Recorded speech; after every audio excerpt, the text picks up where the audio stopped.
वो एक काम करे, कल सुबह की खुशखबरी के साथ हम शुरुआत करें कि कल सुबह वो एटलीस्ट स्वास्थ्य मंत्र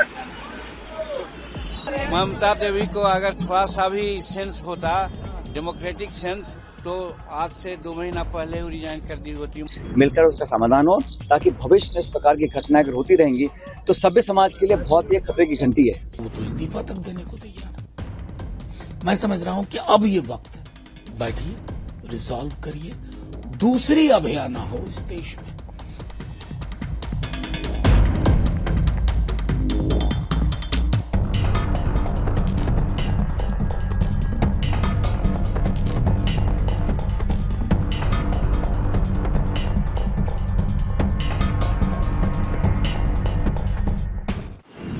कह रही है कि अगर पब्लिक चाहे तो मैं रिजाइन देने को रेडी हूँ।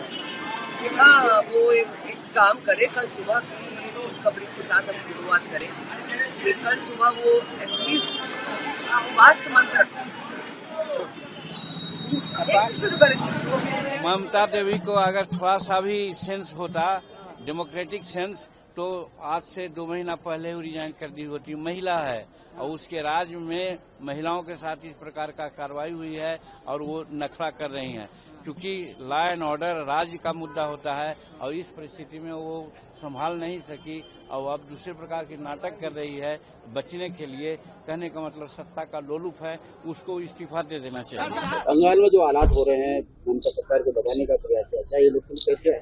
देखिए, ऐसा है, किसी भी दुष्कर्म को हम सबको कठोर शब्दों में इसकी निंदा करनी पड़ेगी और करते हैं हम लोग।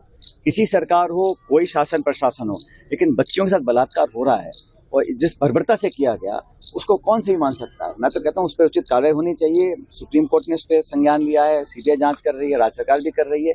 मिलकर उसका समाधान हो, ताकि भविष्य में इस प्रकार की घटनाएं अगर होती रहेंगी तो सभ्य समाज के लिए बहुत ही खतरे की घंटी है और ऐसा होना नहीं चाहिए। किसी भी देश प्रदेश में कहीं पर नहीं होना चाहिए। दूसरा कोई बीजेपी का सीएम ये बोलता तो आप पैंतरा नहीं बोलते, लेकिन ममता जी के लिए आप पैंतरा शब्द का इस्तेमाल कर रहे हैं। मैं सिर्फ इतना कहना चाहता हूं कि वो आहत रही, हम सब आहत रहे। डॉक्टर्स ने अपने आक्रोश में एक संदेश दिया, संदेश पूरे देश पहुंचा है। माननीय सर्वोच्च न्यायालय ने संज्ञान लिया। सर्वोच्च न्यायालय ने भी जूनियर डॉक्टर्स को एक मैसेज कम्युनिकेट किया कि कम बैक टू ड्यूटी। अब यह है, इसको रिजॉल्व करना है। इसको रिजॉल्व करना है, एक सेफ कॉरिडोर हमारी बेटियों के लिए, बहनों के लिए बने, उसके लिए काम करने की आवश्यकता है और वो तो इस्तीफा तक देने को तैयार है। मैं समझ रहा हूं कि अब ये वक्त है, बैठिए, रिजॉल्व करिए, दूसरी अभया ना हो इस देश में। क्योंकि अभी ये चर्चा चल रही थी, उत्तर मध्य प्रदेश में हो गया था, तो पूरे देश में ये छवियां आ रही हैं और ये छवियां हमारी रुग्णता का, सामूहिक रुग्णता का प्रतीक।